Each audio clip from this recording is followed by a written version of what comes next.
Do you have a taco order, like go-to taco order? We got this crispy beef and pickles in LA. Pickles? It's amazing. Pickles? Beef, crispy beef and pickles.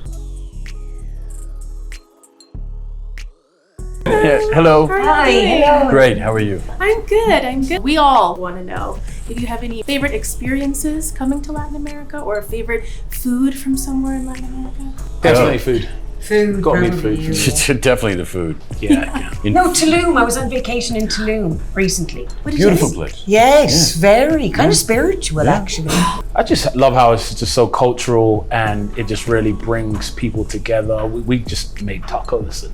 We did. It was really cool, and I've never made a taco before, but I felt very fulfilled after. Like now I know how to make tacos. I probably don't know. No, the food's amazing. I just was in New Zealand for 3.5 months, and the thing I was craving, I couldn't wait to get back to LA for, was Burrito. Mexican food. Oh, interesting. Yeah. Nice. Yeah, Do you have a taco order, like go-to taco order?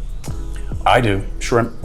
Ooh, Shrimp got it guy. on. We got this crispy beef and pickles in LA. Pickles? It's amazing. Pickles? Beef, crispy beef and pickles. Sounds good. La-di-da. Yeah, I'm gonna have to look that up. it's amazing. Wow. Amazing. Okay, well, I also wanted to ask you guys, in all the different stages of your career, like way at the beginning, was there a moment where you thought, oh my God, I think this acting thing is going to work out? Oh my God. Still questioning. Right now for me, maybe? Yeah. No, mine is, that's my question. Like right now Today, is my right answer. now. Yeah, I'm really happy about this movie. It was the most amazing experience watching it, being a part of it. So yeah, it's a good starting ground. Congratulations. I knew it was going to work out. Like, otherwise This I one. wouldn't be here. Or no, In general, when I was a Okay. child, I was like global, Really? obviously. Yes. Really? Yeah, Yes. I could never say Yeah. that. I couldn't say that. And it sounds cocky, but like you have to have like belief in yourself, or you're like, because otherwise you're just not going to get very far. I know there's a fine line between confidence and cocky, so I try and, walk that line. And She struggles. I do not. Setting a good example. I remember the first time getting a job with people I really respected, with artists and actors and a director I really respected, and I thought, wow, maybe. Yeah, I'm first here. time. Maybe I love it this'll when Brad happen. talks about me. I remember Also today. the first time I walked on set with Damson, I thought, arrived. it's all over. Hilarious. A lot of us at BuzzFeed are also like, we do this, but we're also filmmakers or actors or something else, and we're trying to eventually flip into that. Oh, cool. Do you have any advice for people who are like, I'm very close, but I'm not quite there yet? Keep going. One, you listen to that voice. One. Listen to that voice. Your voice, specifically yours, not the cacophony around you. And two, make it personal. You're gonna be truthful. Whatever you're attacking, make it come from you. Mean something to you. Yes? That's Did you go? nice. Did you follow that? Yeah. Okay. Truthful's good. Performance-wise too, right? Absolutely. But even if Yeah. you're a director or a writer, it's got to That's come from you. It's got to true. be personal. Start there.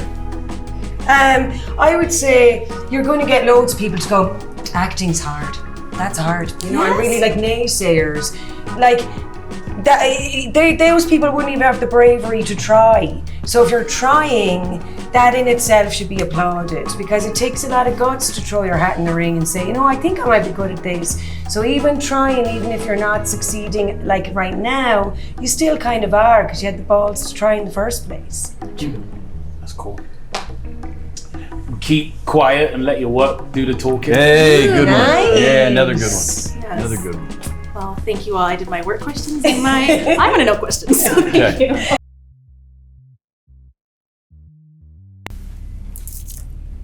Marca? Hello. Hi. If I could, I'd ask you 1,000 filmmaking questions.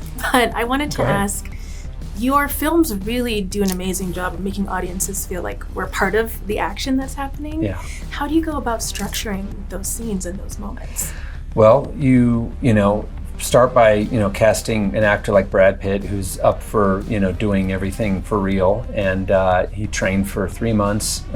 We put him in a real race car that we built for this movie, and then we attached 4 cameras to it and let him go. And if you can, anything you can capture anything dynamic with speed that you can capture for real, I believe the audience is going to really feel that. They're going to know this wasn't shot on a soundstage or in front of a blue screen.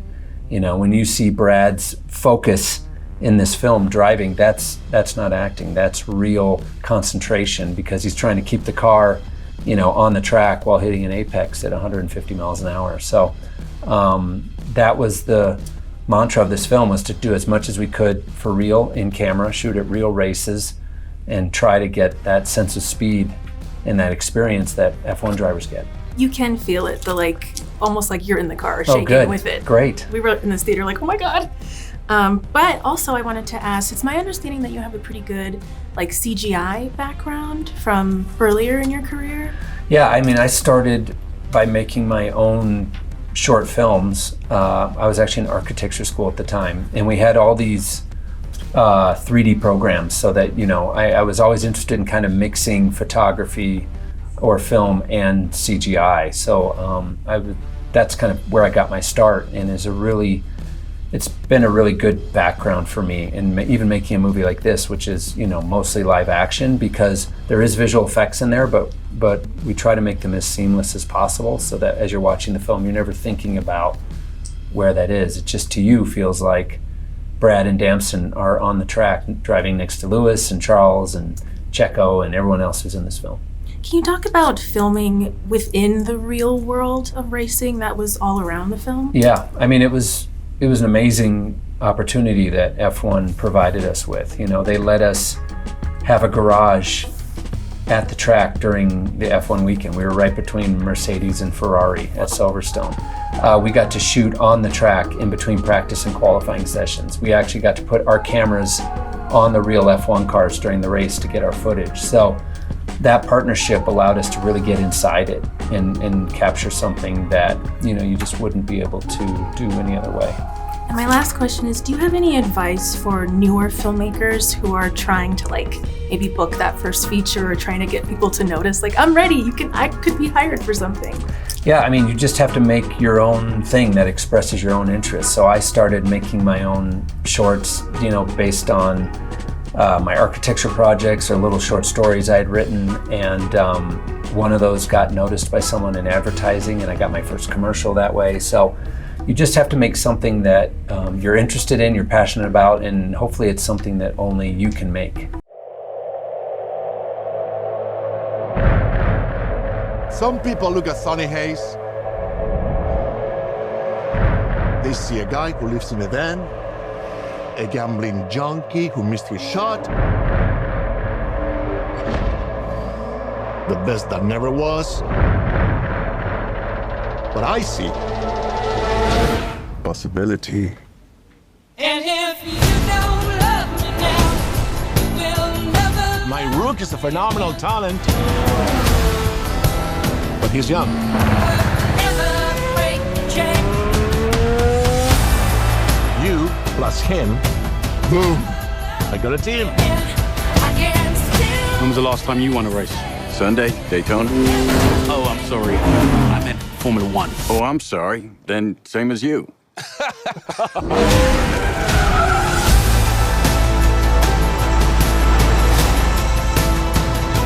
There's this new guy. He's old. He's such a prick. He's quick though. If you had any constructive criticism for each other, what would it be? Don't be such an ass dickhead. That was constructive. Wow.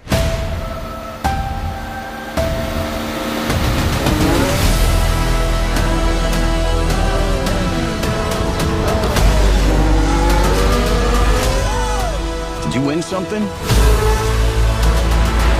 There's 20 other drivers still out on that track. Do you think any of them respect us?